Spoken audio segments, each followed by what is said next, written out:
Rabies virus. Imagine a disease which had no treatment option once you felt its symptoms. Unless you had suspicion that you were potentially infected, you would get misdiagnosed and you would die in isolation, restrained, and heavily drugged. 3. Unfortunately, such a disease is a reality. Rabies virus results in nearly 100% fatality if not treated, and is responsible for over 55,000 human deaths every year, which is likely a conservative estimate due to underreporting and misdiagnosis. 3. Rabies is caused by a Baltimore Class 5 virus in the order Mononegavirales. Rabies virus is in genus Lyssavirus, and its species designation is Lyssavirus rabies. 4. Rabies virus is pathologically characteristic in its neuroinvasiveness and neurotropism, traveling up the nervous system from the wound site and into the brain where it causes severe neuropathology and death. 1. This paper aims to explore the major components and mechanisms of rabies virus, the disease caused by this virus, its treatments, and the public health impact of the disease. Rabies virus is characterized morphologically under an electron microscope by its bullet-shaped dimensions, densely studded with glycoprotein projections in the membrane. The virus itself is fairly simple, being composed of only 5 proteins in its single-stranded, antisense RNA genome 12 kilobits in length. The most important protein pathogenically is the glycoprotein encoded by the virus. This glycoprotein forms roughly 400 trimeric projections on the surface of the envelope, and is a major contributor in the virus' capability to spread cell to cell. 1. 4. The glycoprotein is also highly antigenic and may be responsible for the triggering of apoptosis in neural tissue. The apoptotic cells are thought to be very slowly cleared from the CNS, and result in the necrosis of the tissue in that area. 1. Matrix protein is produced by rabies virus and essentially holds the envelope containing glycoprotein to the core of the virus. 3. 4. It is also matrix protein that is responsible for bullet morphology of rabies virus and its budding capability from host cells. 4. 3. The core of the virus is composed of the RNA genome bound by nucleoprotein which coils it into a helix ribonucleoprotein core or RNPC. Phosphoprotein and polymerase associate with the RNPC and form the remainder of the virus core contained inside of the matrix protein capsid. 4. Rabies virus has a similar life cycle to typical Baltimore Class 5 enveloped viruses. Replication takes place in the cytoplasm, in specialized compartments known as Negri bodies. These areas were previously the most effective characteristic in diagnosing rabies histologically. The cycle begins with the binding of the virus envelope to the host cell, most likely through the glycoprotein trimers found on the surface. Rabies virus shows a cellular tropism for nerve cells, but can also utilize muscle cells. The virus enters the cell by pinocytosis. The virus then fuses with the endosome due to the change in pH and injects the RNPC into the cytoplasm. The RNA-dependent RNA polymerase that the virus brought with it goes to work, transcribing the antisense RNA into sense RNA for use by the host cell's ribosomes. The viral polymerase attaches 5 caps and polyadenylate tails to the RNA before translation into the 5 viral proteins. The glycoprotein made by the host ribosomes undergoes modification by the Golgi complex and endoplasmic reticulum before migrating to the plasma membrane of the cell.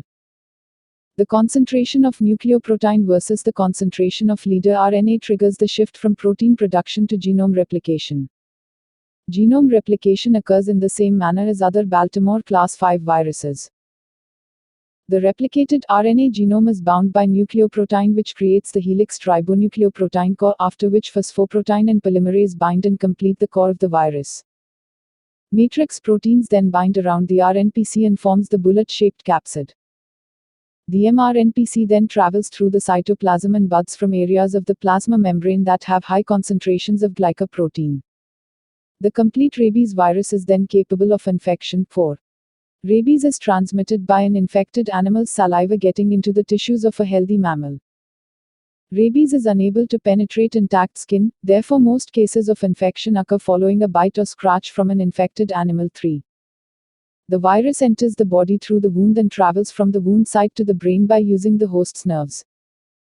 Rabies virus is capable of this retrograde axonal transport because it can combine cell-to-cell spread and transsynaptic spread, although we are unaware of how transsynaptic spread is carried out. 1.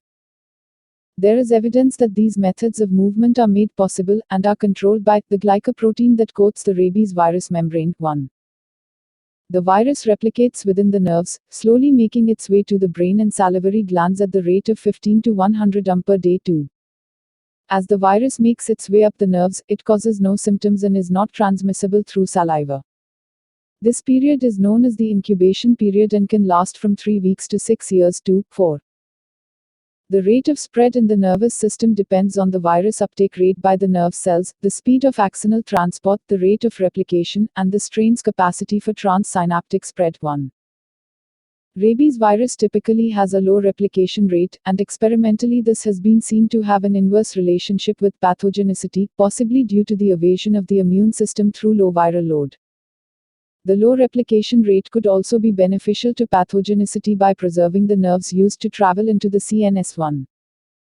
Once in the CNS, the virus can follow the facial and glossopharyngeal cranial nerves to the salivary glands, which it infects and buds virus into the acinar lumen. 5. 4.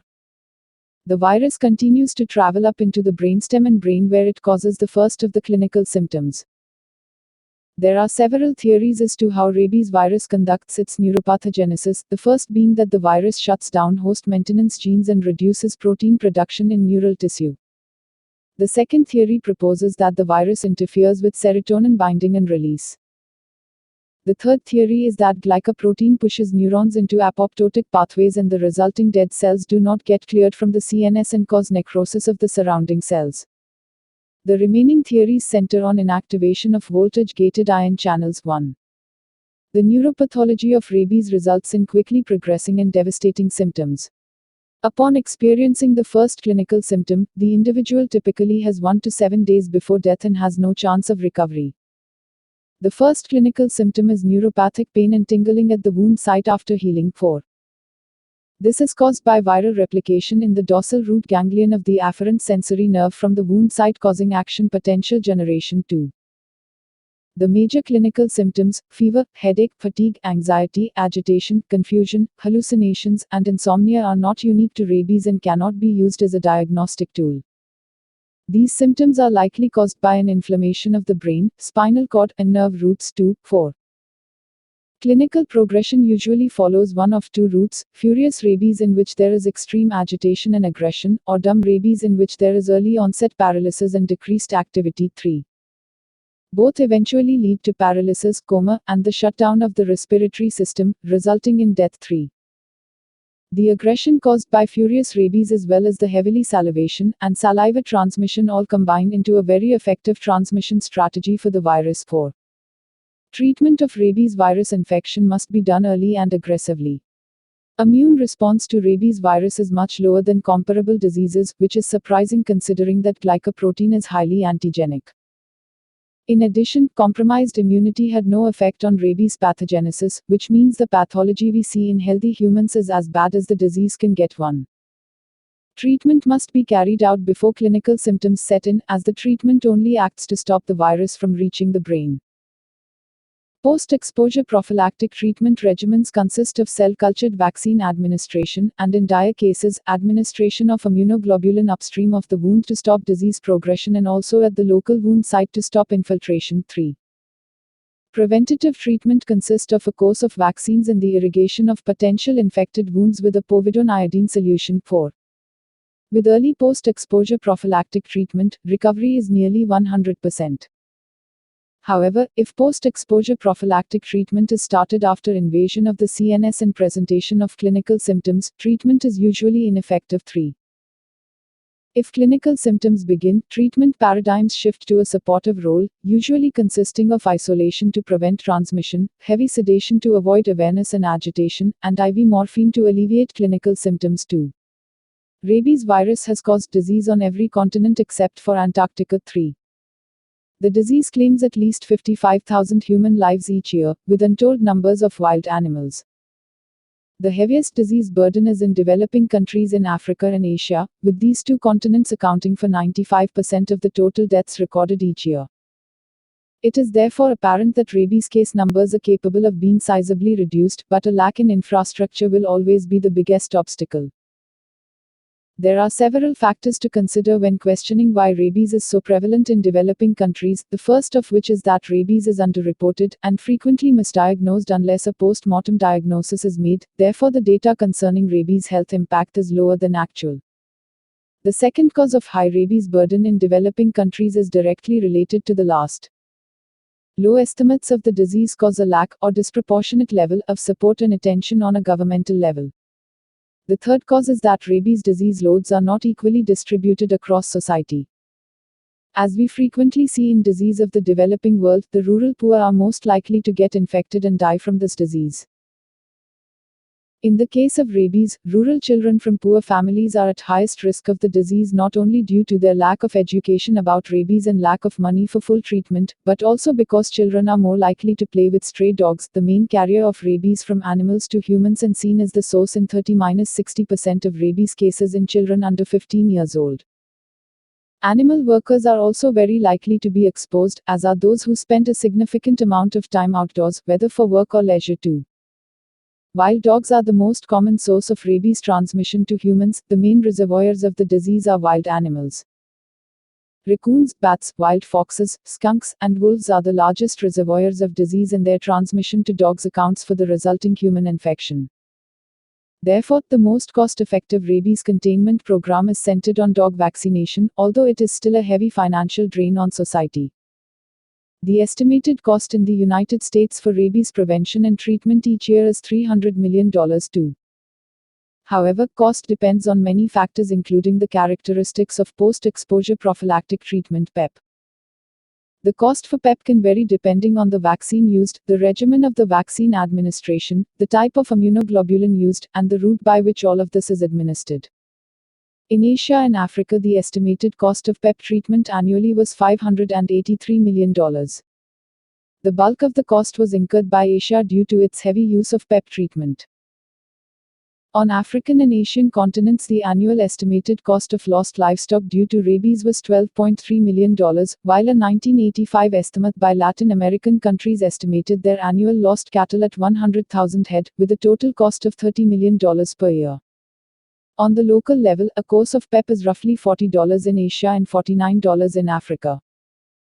While this may not seem like much, when annual income is only a few $100s per year per person, the cost becomes roughly 30 to 50 days of work per adult.